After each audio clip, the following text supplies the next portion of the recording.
This is the beam engine that I recently completed. I couldn't find plans for a beam engine that I really liked, so I made this one up as I went along, and I think it's turned out really well. All the black parts are anodized, and because it's predominantly black, I call it Black Betty, and because I called it Black Betty, I called it a Ram Jam engine, which will indicate to some of you my musical heritage and my sense of humour as well. Because I built it as I went along, there are a couple of things that I did wrong, which I won't do on the second engine that I build. For one thing, I brought out the exhaust on the wrong side of the steam chest, so I had to wrap the exhaust pipe around the engine, and I terminated it in a brass trumpet on this side. The brass trumpet actually holds the exhaust in place. I wanted the exhaust on this side because the other side of the engine is quite busy with things moving all the time, and I didn't want the exhaust on that side. The other thing I did wrong, I machined the flywheel on a rotary table on the milling machine, and I've introduced a staggered aspect to the spokes. The spokes are not in line. Each spoke is staggered from its opposite number by half its thickness. I cannot for the life of me figure out what I did wrong. But it's just a slight cosmetic mistake, doesn't make any difference to the way it runs. It actually looks a little bit distinctive. And the flywheel does run quite true. I'm quite happy with that. It's the first time I've built a Watts parallel motion linkage. I'm really impressed with how well it works, even on such a small scale. So without further ado, let's put some air into it and see if it'll start.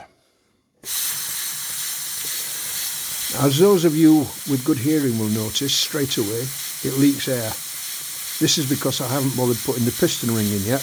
I wanted to run the engine for a while, bed the piston down and then refit the ring. Consequently, air is rushing past the piston and escaping from the opposite port on each stroke. But it still runs, and as you can see, it runs quite nicely.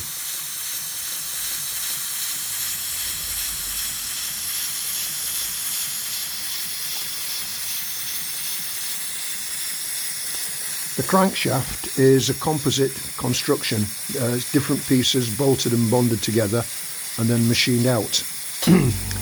Excuse my compressor working. There is a tight spot on each cap, and there's a corresponding loose spot on the opposite side of the rotation, which is why there's oil present there and there.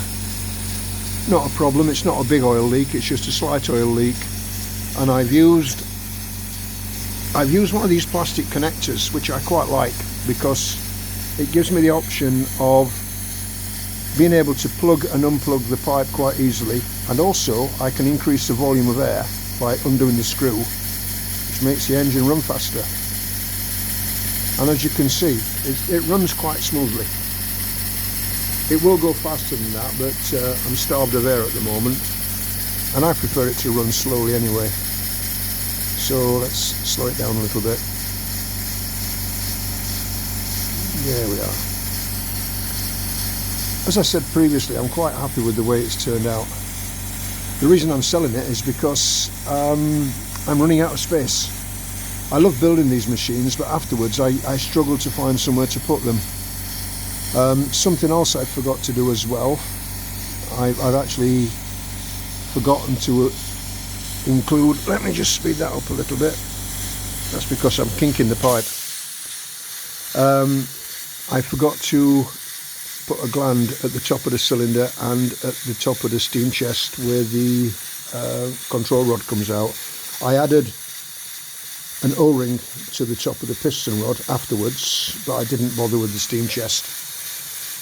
I'll just shut up now and let you watch it run for a little while.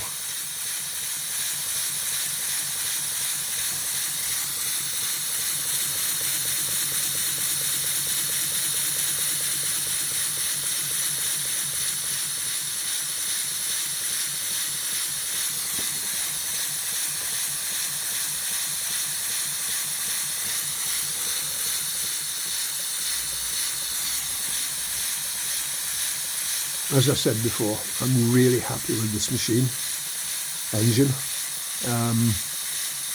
It is a machine because it does work. It's also an engine. I love it to bits, but as I said, I've got to get rid of it because I'm running out of room. So there we are. Black Betty, a Ram Jam engine.